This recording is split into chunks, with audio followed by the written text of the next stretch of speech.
What is this music? Oh. Hey everybody! Hey!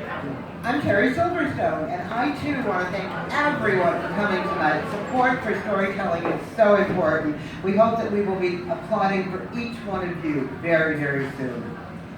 Well, let me just tell you, my husband and I are card-carrying, certified, absolutely bonded, dedicated viewers of television entertainment news programs.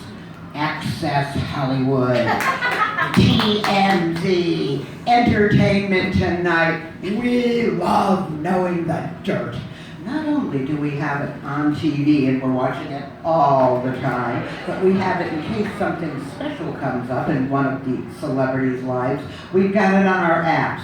We've got People, we've got Us Weekly, and of course the Bible, Inquirer, the National Inquirer.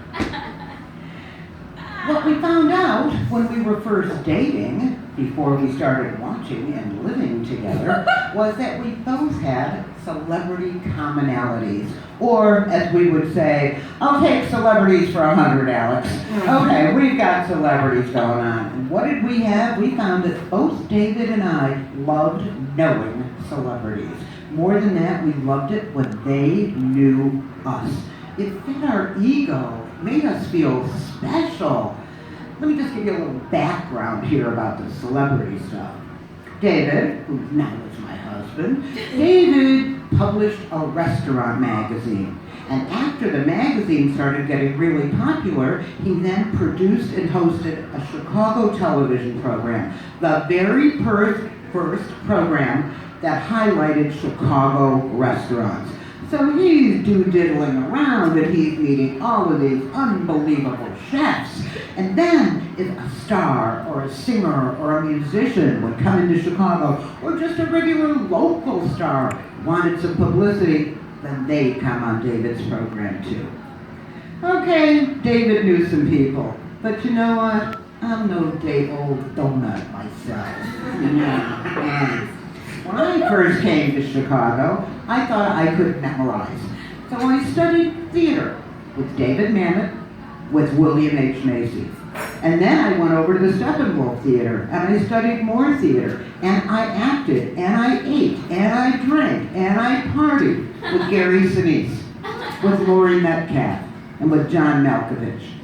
Then, on top of it, being the luckiest girl in the world, I got a job. And my job was with MTV, VH1, and Nickelodeon, yeah. Part of the job when these networks first started was you got to go to all the award shows. So I went to everything, the Video Music Awards, and the Kids' Choice Awards, and the Rock and Roll Hall of Fame. And my job at those was to introduce my clients who put out the big money to sponsor these shows, to introduce them to the stars, to the actors, to the musicians. The clients loved it. Same as me and David. It fed their ego. It makes us feel special. The only thing that kind of got to me is that David seemed to know more people than me. Actually, I want to tell you, it snapped my ass. It really snapped my ass. Here's a little story. David and I are driving. I'm not talking far west. I'm talking about where the earth ends on the west side of Chicago. We're driving and I see a store, and the store says sushi, sashimi, sushi kit, sushi kit, sushi kit on the neon. And I say, David, I want to make sushi. Let's pull over, we'll go in, we'll see what they're selling, sushi kits. We walk in and this man, who's probably 150 years old, dressed in the traditional Happy Chef kimono that crisscross, crisscross, crisscross, and you don't know where he puts his hands, and you don't know what he has on his hat. He walks from behind the counter, and he bows. And as I'm bowing up, I realize I know who this dude is. This guy is from the Iron Chef television program. But before I could say to David, Iron Chef, Iron Chef, Iron Chef, the guy says, David, that's not you son bitch! You son bitch, David, that's not how you been. How you been? Shit. What do you mean, how'd he been? I am here, you know. Well, that just didn't seem to matter. Just once again, David knew somebody. A month later, we're invited to a charity event, a big event. It's called the Bozo Ball. It's hosted by none else but the greatest clown known to man, Bozo the Clown.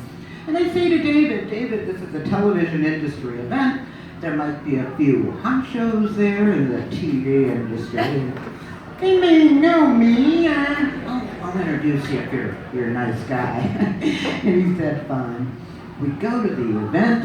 I'm looking around. I don't see anybody. Nobody's saying anything to me. And the next thing I know, the lights are down. The music is up. And right there at the door, Bozo the Clown. His hair is out to here. His shoes are out to here. The baton is up.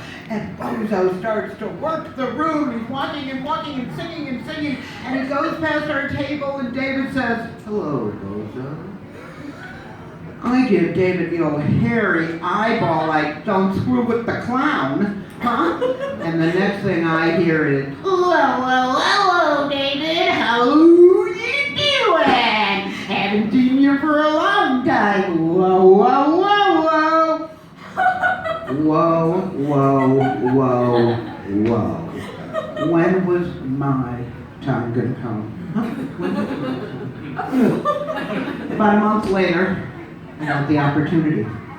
David and I went into an Italian restaurant on Halstead Street. And we walked in and sitting at the bar was a star. A Hollywood film and television real live star. I knew him, he knew me, and you'll know him, John Malkovich. John Malkovich, the star, was sitting at the bar. I, remember, had worked with him, partied with him, eaten with him. I said to David, follow me. We walk over and I say, Malkovich, hey, welcome back to Chicago. It's good to see you. And he said, what? And I said, oh gosh, maybe my hair is different. It's me, Terri Silverstone. We were in those acting classes with Sinise and with Lori, and remember we had those parties at your house? And he said, excuse me. And he got up and kind of slithered past me, and I saw him make his way to the men's room.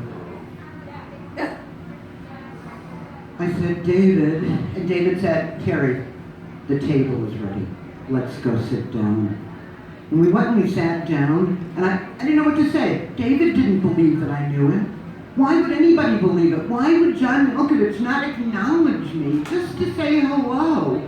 And the next thing I knew was I was eating probably my 14th piece of bread and butter. The waiter walks over and he says, excuse me, the gentleman at the bar asked me to give this to you. And he handed me a glass of champagne. I said, the gentleman at the bar asked you to give this to me? And he said, yes, ma'am. And I said, thank you. And as I started to get up, David said, don't give it to him. Let him wait for you to walk over. I said, David, Malkovich came in. He said, Terri, be cool. I said, okay. So we spend the rest of the dinner, and I'm talking about Malkovich, and he's, And as we're getting done with dinner, the waiter walks back over and he says, Miss Silverstone? And I said, yes. And he said, the gentleman at the bar asked me to give this to you. And he handed me a small white cocktail napkin. And on it was written, call me, and a phone number. And David said, what the fuck? You gonna forgive him? You're gonna call him? Okay, wait, you gonna sleep with him? And I said, David, don't be silly. John Malkovich is an idiot. He's rude. Look, he didn't even come over and give this to me himself. No, I'm not gonna do anything. And I took that napkin, and I tore it up, and I threw it in my purse, and that was that. We got home. And I said, you know what, David? What a night. And David said, you know what, go to sleep.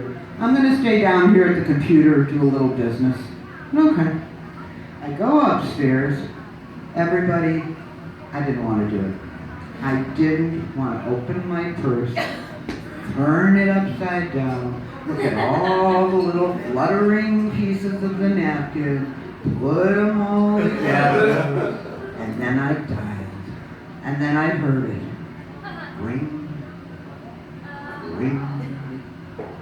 Hello, dear. David? What are you doing? Where are you? He said, I'm downstairs. This is my extra office number. I didn't know that you had it. And I just sat there on the phone, and I was overwhelmed. I was so sorry that I had dialed that number. I was so sorry that I had ever thought about John Malkovich. I was so sorry the whole thing even happened. And David said, you know what, sweetheart? Why don't you come downstairs and I'll get you another glass of champagne, just like the one I got you at the restaurant. And then I'll give you a great big hug. And I just sat on the phone, and all of a sudden I felt all the sorrow kind of dissipate. And I felt all the bad feelings just go away and just get this little bit of calm on top of me. And I realized I didn't need celebrities to make me feel special. I sure don't need John Malkovich to make me feel special. I felt special. I had David. Thank you.